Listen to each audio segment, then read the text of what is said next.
Di sebuah desa wilayah Sumatera Utara, hiduplah seorang laki-laki yang bernama Toba. Toba adalah seorang petani yang sangat rajin. Setiap harinya, ia menanam sayuran di kebunnya. Hari demi hari, tahun demi tahun, umur Toba pun semakin bertambah. Petani tersebut pun mulai merasa bosan hidup sendiri. Terkadang, untuk melepas kepenatan, dia pun sering pergi memancing ke sungai besar dekat rumah. Menjelang siang, setelah memanen beberapa sayuran di kebunnya, dia pun berencana pergi ke sungai untuk memancing. Peralatan untuk memancing pun dia persiapkan. Di tengah perjalanan, dia sempat berguna. Seandainya aku punya anak dan istri, tentu saja aku tidak sendirian lagi hidup. Melakukan pekerjaan ini setiap hari. Ketika pulang dari kebun, makanan sudah tersedia dan disambut oleh anak istri. Sampailah dia di mana tempat biasa memancing. Mata kail pun dilempar sembari menunggu. Angannya tadi tetap mengganggu konsentrasinya. Tidak beberapa lama, tiba-tiba kailnya tersengat. Sontak dia menarik kailnya. Dia pun terkejut melihat ikan yang ditangkap kali ini. Wow, begitu besar ikan ini. Baru kali ini aku mendapatkan ikan seperti ini, teriaknya sembari menyudahi kegiatan memancing dan dia pun segera pulang. Hanya di gubuk kecilnya, pemuda itu pun meletakkan hasil tangkapan di sebuah ember besar. Betapa senangnya dia, ikan yang dia dapatkan bisa menjadi lauk untuk beberapa hari. Dia pun bergegas menyalakan api di dapur. Lalu, kemudian, untuk mengambil ikan mas yang ditinggalnya di ember besar, betapa terkejutnya dia melihat keajaiban tersebut. Ember tempat ikan tadi dipenuhi uang koin emas yang sangat banyak. Dia pun terkejut, lalu pergi ke dapur. Di sana pun dia kaget setengah mampus. Ada sosok perempuan cantik berambut panjang. "Kamu siapa?" "Aku adalah ikan yang engkau pancing tadi.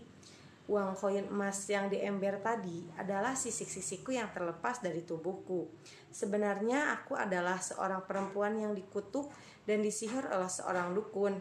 Karena aku tidak mau dijodohkan, karena engkau telah menyelamatkanku dan mengembalikanku sebagai manusia, maka aku rela menjadi istrimu," kata ikan tadi yang kini sudah menjelma menjadi seorang perempuan berparas cantik dan berambut panjang.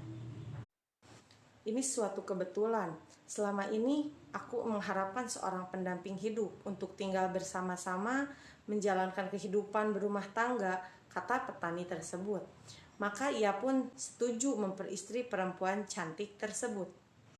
Perempuan berparas cantik juga mengutarakan kepada petani tadi sebuah syarat dan sumpah bahwa jika suatu hari nanti ketika engkau marah, engkau tidak boleh mengutarakan bahwa asal-usulku dari seekor emas kepada siapapun.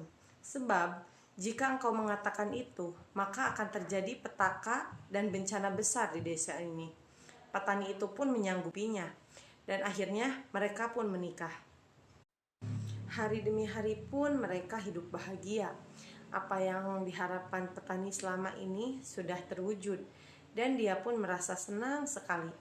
Sampai mereka pun dikaruniai satu anak laki-laki, dan mereka memberi namanya Samosir. Samosir pun tumbuh besar. Dia pun sudah bisa membantu orang tuanya bertani. Setiap hari, Samosir di saat siang selalu mengantarkan makanan siang untuk ayahnya yang sudah dimasakkan oleh ibunya. Suatu hari, siang itu petani sudah merasa lelah dan lapar.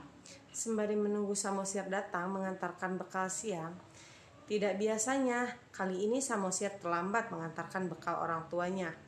Di perjalanan, Samosir mencium bekal yang dibawa untuk orang tuanya. Kelihatan enak masakan ibu hari ini, gumannya. Samosir pun mencicipi masakan ibunya.